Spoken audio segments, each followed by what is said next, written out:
Hi hello friends, welcome to trending தகவல்கள் channel. அமைதியான ஒரு மத்தியான வேளையில் நீங்கள் எல்லாரும் வானத்தை பார்த்து பாருங்க. அப்போ நமக்கு மேலே இயற்கையோட அமைதியான ஒரு அதிசயத்தை பார்ப்பீங்க. பல மைல்களுக்கு நீண்டு செல்லக்கூடிய மில்லியன் அல்லது பில்லியன் கணக்கு கிலோகிராம் எடையுள்ள அந்த அழகான வெள்ளை மேகங்கள் எந்த ஒரு கஷ்டமும் இல்லாமல் மிதக்கும் தீவுகளை போல மேல் நோக்கி நகர்ந்துக்கிட்டே இருக்கும். அது மிகப்பெரிய வெயிட்டாக இருந்தாலும் அது வானத்துல இருந்து கீழே விழுறது கிடையாது.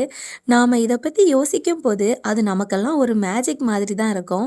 ஆனா, ஏன் இந்த மேகங்கள் எல்லாம் மிதக்குது? நமக்கு மேல இருக்கிற அந்த கனமான ஒண்ணு காற்றுல எப்படி தொங்க முடியும்? அத பத்தியெல்லாம் என்னைக்காச்சும் யோசிச்சு பார்த்துருக்கீங்களா? மேகங்கள் ஏன் மிதக்குது அப்படிங்கிறத பத்தின ஒரு டீட்டெயில்டான இன்ஃபர்மேஷனா இந்த வீடியோ இருக்க போகுது. வாங்க நம்ம வீடியோக்குள்ள போகலாம். மேகங்கள் ஏன் மிதக்குது அப்படிங்கிறத தெரிஞ்சுக்கிறதுக்கு முன்னாடி முதல்ல மேகங்கள்னா என்ன அப்படிங்கிறத நாம தெரிஞ்சுப்போம். மேகங்கள் எப்படி உருவாகுது அப்படின்னு பார்த்தீங்கன்னா, நாம தண்ணியை ஹீட் பண்ணுறப்போ அது வாட்டர் வேப்பராக மாறுது. அது மேலே போய் மேகமாக மாறுது. நம்ம ஹீட் பண்ணுற கொஞ்சம் தண்ணியில் வாட்டர் வேப்பர் வந்து அது ஒரு பெரிய மேகமாக மாறுதா அப்படின்லாம் யோசிப்பீங்க. ஆக்சுவலாக நம்ம சூரியனோட ஹீட்டில் ஏரி, குளங்கள், ஆறுகள் இந்த மாதிரி நீர்நிலைகளில் இருக்க தண்ணி எல்லாமே ஹீட் ஆகி அது வாட்டர் வேப்பராக மாறுது. சூரிய வெப்பத்தால் ஆவியான வாட்டர் வேப்பர் எல்லாமே மேகங்களாக மாறி பாதி உயரத்திலேயே தேங்கி நிற்கிது.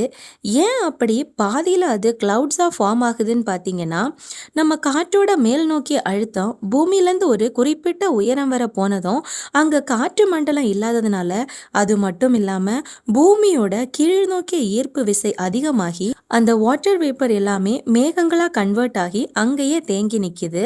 இந்த மேகங்கள் அப்படிங்கிறது நல்ல வாமான ஈரப்பதமான காற்று மேலே போய் குளிர்ச்சி அடையும் போது உருவாகிற சின்ன சின்ன நீர்த்துளிகள் அல்லது ஐஸ் கிறிஸ்டல்ஸால் ஆனது. இந்த காற்று உயரும் போது அதை சுற்றி இருக்கிற அழுத்தம் குறையுது. இதனால அது விரிவடைஞ்சு குளிராகுது. குளிர்ந்த காற்று சூடான காற்றை போல அதிக வாட்டர் வேப்பரை வச்சிருக்க முடியாது. அதனால அதிகப்படியான வாட்டர் வேப்பர் சின்ன துளிகளாக இல்லாமல் கிறிஸ்டல்ஸாக படியுது. ஒவ்வொரு துளியும் நாம நம்ப முடியாத அளவுக்கு சின்னதாக இருக்கும். அதோட வெயிட்டும் ரொம்ப கம்மியாக தான் இருக்கும். அதனால தான் ட்ரில்லியன் கணக்கில் நீர்த்துளிகள் ஒன்று சேர்ந்து ஒரு கிளவுடாக அது உருவானாலும் அது திடமான ஒரு பொருளாக மாறாது. மாறாக அது தொடர்ந்து நகர்ந்து காற்றில் பரவி மூவ் ஆகிக்கிட்டே இருக்கும். மேகம் நீர்த்துளிகளால் ஆனதுனால அதோட எடை மிக மிக குறைவு. அதனால மேலே போக போக அதிக குளிர்ச்சியான வெப்பநிலை இருக்கிறதால ஒரு எல்லைக்கு மேலே அதால் மேலே போக முடியாது. அதுக்கு காரணம் மேலே போக போக காற்றழுத்தம் குறைஞ்சிக்கிட்டே இருக்கிறதாலையும், அது மட்டும் இல்லாமல் ஆவியாகக்கூடிய தண்ணியோட அடர்த்திக்கேற்ப மேகம் வானத்திலேயே நிலைச்சு நின்று வீசப்படுற காற்றுனால அந்த பக்கமும் இந்த பக்கமும் நகர்த்தப்படுது. அதனால தான் நாம் எப்போ வானத்தை பார்த்தாலும் மேகங்கள் மூவ் ஆகிக்கிட்டே தான் இருக்கும். மேகங்கள் மிதக்கிறதுக்கு நிறைய காரணங்கள் இருக்குது. அதில் ஒரு முக்கியமான காரணம் என்னன்னு பார்த்தீங்கன்னா ஏர் டென்சிட்டி, அதாவது காற்றோட அடர்த்தி. மேகத்தை சுற்றி வார்ம் ஏர் வீசிக்கிட்டே இருக்கும். குளிர்ந்த காற்றை விட வார்ம் ஏர் குறைவான அடர்த்தியானது. அதனால மேகங்கள் எப்பவும் மிதந்துக்கிட்டே இருக்கும். இன்னொரு காரணம் என்னன்னு பார்த்தீங்கன்னா வளிமண்டலம் அடுக்குகளாகவும் ஆற்றல் மிக்கதாகவும் இருக்கிறதாலையும் மேகங்கள் மிதக்குது. அது மட்டும் இல்லாமல் பல மேகங்கள் குறிப்பிட்ட உயரங்கள்ல உருவாகுது.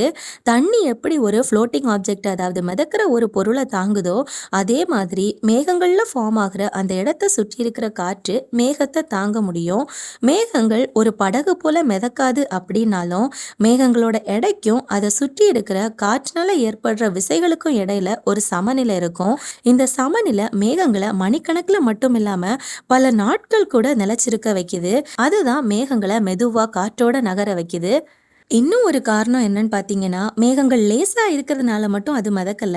மாறாக வளிமண்டலம் சுறுசுறுப்பாகவும் அடுக்குகளாகவும் தொடர்ந்து நகரும் தன்மையுடனும் இருக்கிறதுனாலையும் மிதக்குது.